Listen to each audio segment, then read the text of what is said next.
Okay, guys, so I know most of you are probably super excited to take economics, but some of you may be wondering why exactly you're required to take this class. Well, part of the reason is that economics explains almost everything that goes on in the world around you. Economics is the reason why Jose Valverde caused me to launch off a very mean series of tweets last fall. Economics is the reason why the Nazis lost World War II instead of beating us. And economics are the reason why your clothes are made in Vietnam, not from animal skins that you hunted yourself. And it's, part of the reason why you have to go to school. At a very basic level, economics is about human beings' unlimited wants and needs, and the scarce resources that exist to satisfy those wants and needs. Scarcity is the idea that things are limited. So it doesn't mean that things are in small supply or that things are going to run out. It just means that we have a limited amount of stuff available to us around us, and that has certain implications for us. So what are those resources from which everything is made? Well, the resources from which everything is made are in economics known as the factors of production. It's the stuff that goes into producing everything around us. So let's use an example that I kind of like. I think it would be really awesome if we built a Death Star. I mean, that would be pretty sweet. Even if I couldn't go up on it, you could see it in the sky. It'd be pretty. I mean, maybe it couldn't shoot a laser that could destroy a planet, but it would be up there, and it'd be kind of a cool thing. So, what would go into building a Death Star?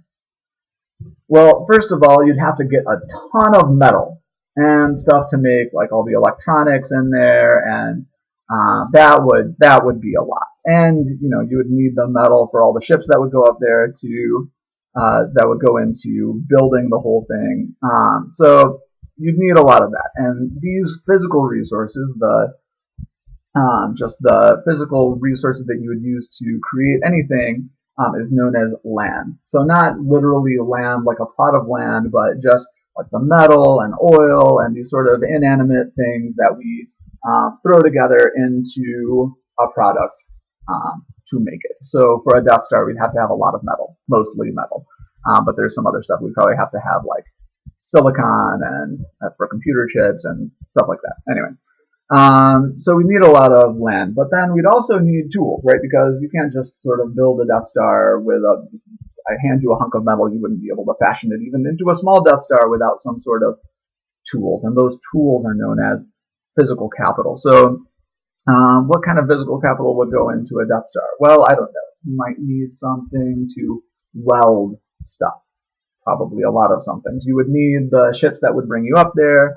You would need spacesuits. You would need all kinds of stuff like that. So we can't do any of those things without tools that are called physical capital.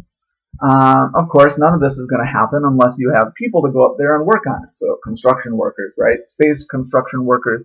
So that time and effort that people are going to have to spend, some people are going to have to spend actually literally working on the Death Star is called labor. So that's our third factor of production. And finally, those people are going to have to know what they're doing, especially in space, right? You're going to have engineers to do the designs, and you're going to have skilled workers to go up there and weld things together correctly. So we're not going to send one of you guys up there because you have no idea what you're doing.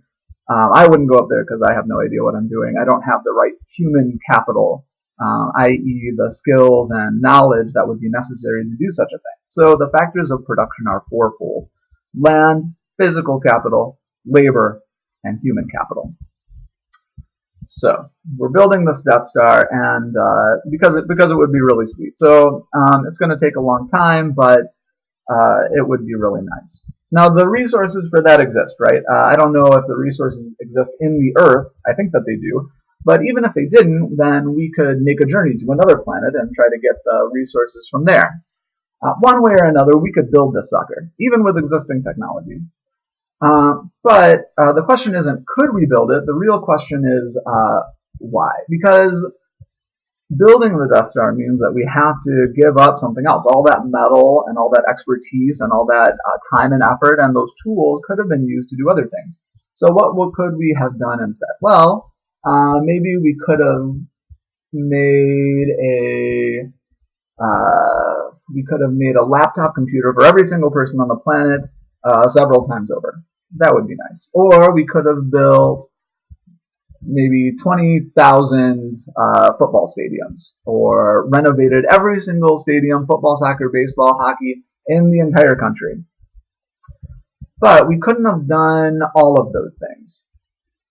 So economics exists because we have to deal with the scarcity. If we spend all this time, all these resources on the Death Star, we can't spend them on something else at the same time. So a lot of times in economics, people ask their own question. People ask, what could we do? And the real question is, what's the best thing that we could do given all the possible alternatives? The Death Star probably is not the best thing. So we have to make trade-offs. And that's what economics is really all about. It's the trade-offs that we make. So we started with the idea that economics exists because human beings have needs and we have wants that are theoretically unlimited. From there, we moved on to the fact that the resources that we use to satisfy these needs and wants are limited. And that's the concept of scarcity. We then saw that all the resources that go into creating everything can be categorized into 4 areas that are known as the factors of production. Land, that is resources; physical capital, that is the tools that we make to make things; the time and effort that we spend on things, or labor; and then human capital, the skills and expertise that people have that go into making things. And because these things are scarce, we move on from that to this idea of trade-offs, and that's where I'm going to leave you for today.